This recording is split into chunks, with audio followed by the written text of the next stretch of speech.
Morning students, आज की class में हम लोग सेकंड पार्ट पढ़ेंगे किसका, फिजिबिलिटी ऑफ रिएक्शन का। पार्ट फर्स्ट जो कि आप डिस्क्रिप्शन बॉक्स में देख सकते हैं, उसमें मैंने बताया था कि कोई एसिड को एक एसिड को किसी दूसरे एसिड के सोल्ट के साथ अगर आप रिएक्शन कराते हैं तो वो रिएक्शन फिजिबल होगी या नहीं, राइट। आज की क्लास में मैं आपको बताऊंगा कि किसी बेस, कोई गिवन बेस है, उसको अगर आप किसी दूसरे बेस के सोल्ट के साथ रिएक्शन कराते हैं तो ये रिएक्शन फिजिबल होगी या नहीं, राइट। लास्ट क्लास के अंदर अगर आप देखेंगे तो उसमें मैंने एक एसिडिक स्ट्रेन का ट्रेंड बताया था। उससे मैंने आपको बोला था कि पूरा आइडिया लग जाएगा और आप किसी भी तरह का क्वेश्चन उससे कर सकते हैं। आज की क्लास में भी कुछ ऐसा ही हम करने वाले हैं, ध्यान से देखेंगे।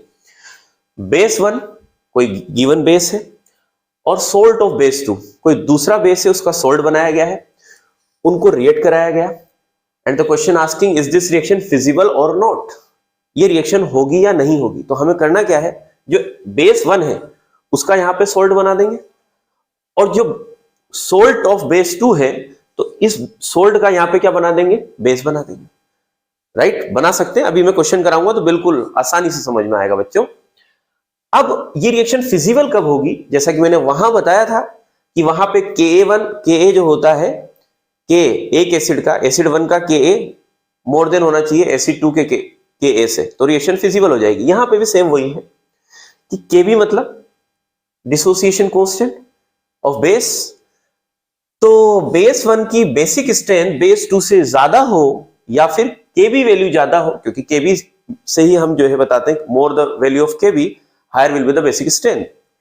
तो Kb वैल्यू अगर इसकी ज्यादा है इससे तो रिएक्शन हो जाएगी, और अगर इसकी Kb वैल्यू या बेसिक स्ट्रेंथ इससे ज्यादा है बेस 2 की बेस 1 से तो रिएक्शन फिजिबल नहीं होगी, या यूं कह सकते हैं कि फिजिबल इन बैकवर्ड डायरेक्शन। कभी भी फिजिबिलिटी की बात आ रही है तो वहां पे हम फॉरवर्ड डायरेक्शन की ही बात करते हैं, ठीक है बच्चों। आगे देखिए, तो सम इंपॉर्टेंट ट्रेंड, ये कुछ इंपॉर्टेंट ट्रेंड है जो हमें याद रखने हैं। क्या क्या है देखिए आप, इंपॉर्टेंट ट्रेंड आपको याद रखने हैं। एलिफेटिक एमीन की बेसिक स्ट्रेंथ एरोमेटिक से ज्यादा होगी, मतलब इसकी Kb वैल्यू इसकी Kb वैल्यू से ज्यादा होगी, ठीक है। एलिफेटिक की एरोमेटिक से ज्यादा। Second point, Kb value 2 degree amine की 3 डिग्री से ज्यादा, 3 डिग्री की 1 डिग्री से।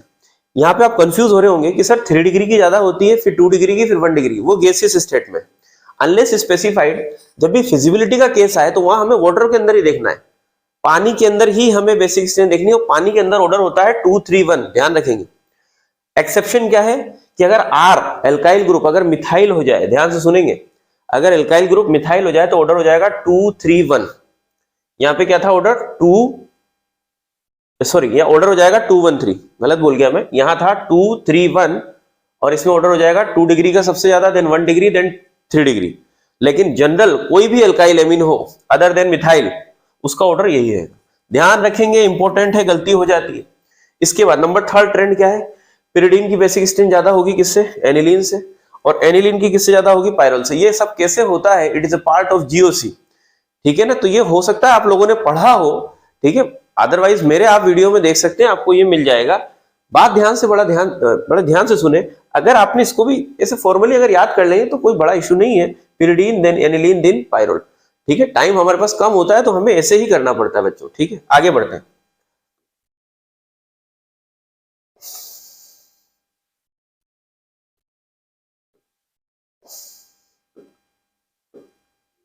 एक मिनट,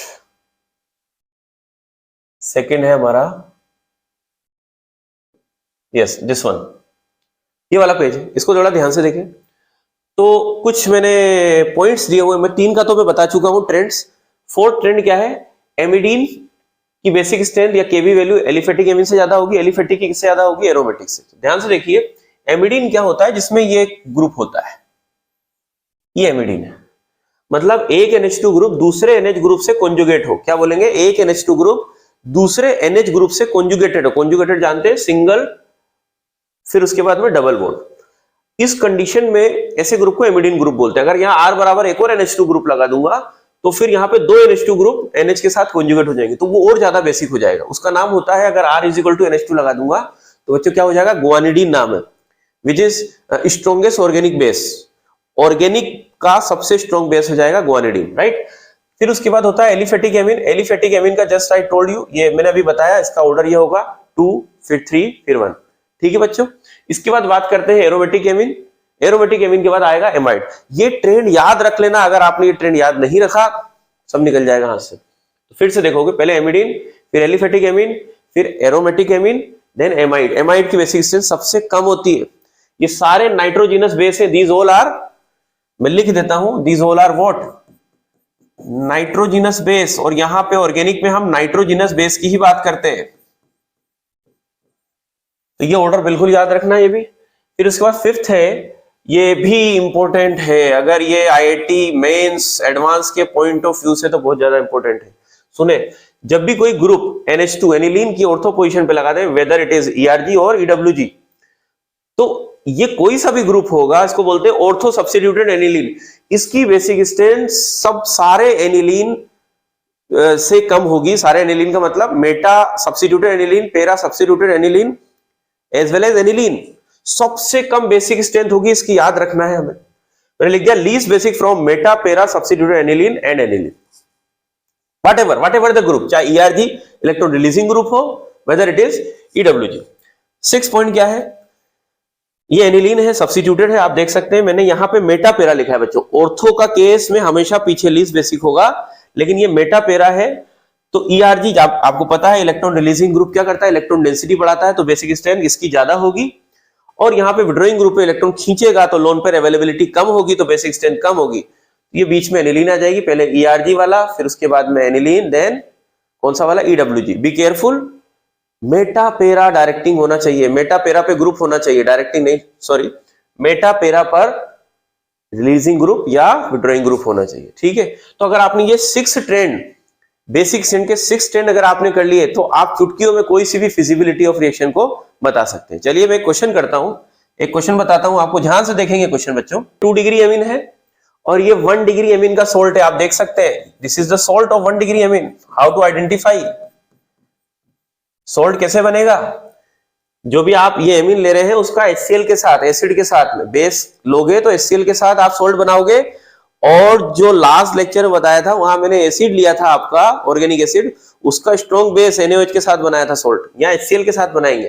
ठीक है, ये सोल्ट बन जाएगा, आपको पता है एसिड बेस रिएक्शन होगी, ये सोल्ट बनेगा। तो यहाँ पे अब क्या करें, हम एक्सचेंज कर दें, ये बेस था तो उसका उधर सोल्ट बना दें, तो इधर सोल्ट क्या बनेगा,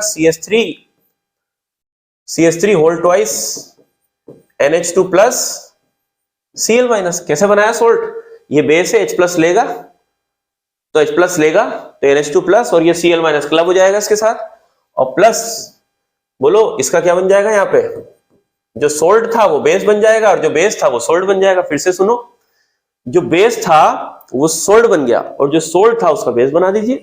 कैसे बनाना है, तो बेस का सोल्ट कैसे बनाना है, H प्लस को जोड़ के, और सोल्ट का बेस कैसे बनाना है, H प्लस को हटा के। ठीक है, बहुत आसान है भाई, बहुत कोई टफ वफ नहीं है। ठीक है ना, चलिए अब मुझे बताइए, ये है हमारा बेस नंबर, कलर चेंज करता हूं, ये है हमारा बेस नंबर 1 और ये है हमारा बेस नंबर 2। जल्दी से बताओ बेसिक स्ट्रेंथ का ऑर्डर इसका ज्यादा है या उसका ज्यादा है, 2 डिग्री एमीन का ज्यादा है या इसका ज्यादा है। चलो पीछे आते हैं, हो सकता है भूल गए हो आप, ऑर्डर देखिए जल्दी से, बताओ जल्दी से। ये रहा मिथाइल, मिथाइल, मिथाइल, एमी मतलब मिथाइल, 2 डिग्री का 1 डिग्री से ज्यादा है। 2 degree amine is more basic, 2 degree amine more basic है बच्चों। तो ये है आपके सामने 2 डिग्री एमीन, देखो ये 2 डिग्री एमीन है, ये 1 डिग्री एमीन है, इतना तो पहचान रहे होंगे भैया। ये 2 डिग्री है और ये 1 डिग्री है, तो कौन ज्यादा बेसिक हुआ, ये। अगर ये ज्यादा बेसिक है मतलब Kb ऑफ B1 मतलब बेस फर्स्ट का बेस 2 से ज्यादा है, मतलब क्या हुआ, दिस रिएक्शन इज, बोलो, फिजिबल। फिजिबल मतलब फॉरवर्ड डायरेक्शन में देखते हैं, आ गया। तो अगर आपने बेसिक ट्रेंड याद कर लिया तो कोई सा भी क्वेश्चन कर सकते हैं, नहीं कर सकते, बताओ। चलो एक और क्वेश्चन लेते हैं हम लोग, एक और लेते हैं, इंटरेस्टिंग। ठीक है, बाकी मैं प्रैक्टिस सीजन भी लूंगा इनका।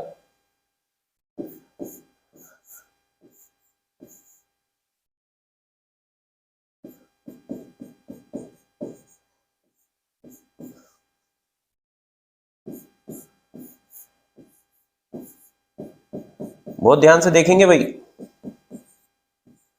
और आपको बताऊं जनरली पूरी रिएक्शन देता है, मतलब प्रोडक्ट भी बना के देता है। ठीक है, लेकिन नहीं देता है कभी कभी, तो हम तो स्मार्ट है, कर लेंगे। देखिए जरा, ये बेस दिया है, इसको मैं क्या बोलूंगा, बेस 1, इसको क्या बोलूंगा, सोल्ट ऑफ बेस 2, इसको बोलूंगा सोल्ट ऑफ बेस 2, ठीक है। तो क्या इस बेस का क्या बनाऊंगा, उधर सोल्ट, सोल्ट बना दीजिए जल्दी से।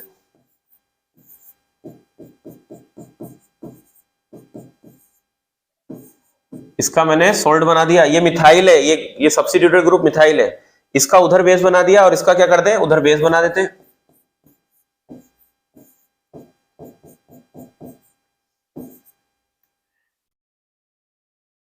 ठीक है, इसका बेस बन गया और इसका सोल्ट बन गया, तो ये हो गया आपका सोल्ट ऑफ बेस 1, और ये हो गया आपका क्या, base 2।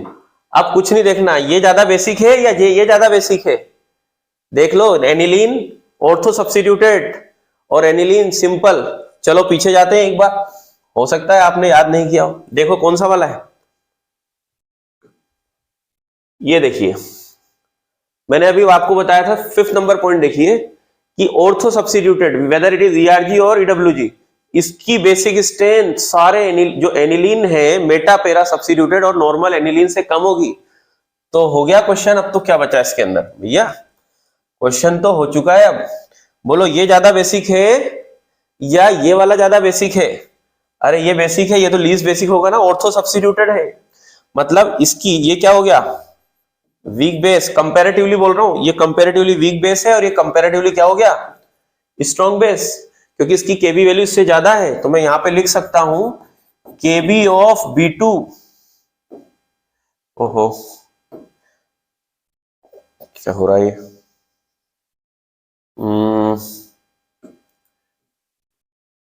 KB of B2 greater than KB of B1, मतलब इसकी बेसिक स्ट्रेंथ से ज्यादा, इसका मतलब ये रिएक्शन फिजिबल नहीं है, ये रिएक्शन नहीं होगी। तो ऐसे कोई से भी क्वेश्चन कर सकते हैं, ध्यान रहे पहले आपको बेस जो गिवन हो उसका सोल्ट बनाना आना चाहिए, बेस 1 का सोल्ट बनाए प्रोडक्ट साइड में, और जो सोल्ट दिया हुआ है उसका बेस 2 बनाए प्रोडक्ट साइड में, और आप कंपेयर करें बेस 1 और बेस 2 की केबी वैल्यू या बेसिक स्ट्रेंथ को। अगर आपका रिएक्टेंट साइड में जो बेस है उसकी केबी वैल्यू ज्यादा है, किससे, प्रोडक्ट साइड के बेस से, तो वो रिएक्शन हो जाएगी, अदरवाइज रिएक्शन नहीं होगी। इसके लिए क्या करना पड़ेगा, ट्रेंड्स जो है, ये जो 6 ट्रेंड मैंने लिखवाए, 6 ट्रेंड्स बेसिक स्ट्रेंथ के, मोस्टली ये पॉपुलर है, इसमें क्वेश्चन आपके सारे हो जाएंगे। तो आज के लिए इतना ही, इससे रिलेटेड और भी मैं क्वेश्चन बैंक लूंगा, इस पे क्वेश्चन कराऊंगा, इसका पार्ट फर्स्ट है, इस पे भी क्वेश्चन वाला मैं वीडियो डालूंगा बहुत जल्द। Wish you all the best, thank you.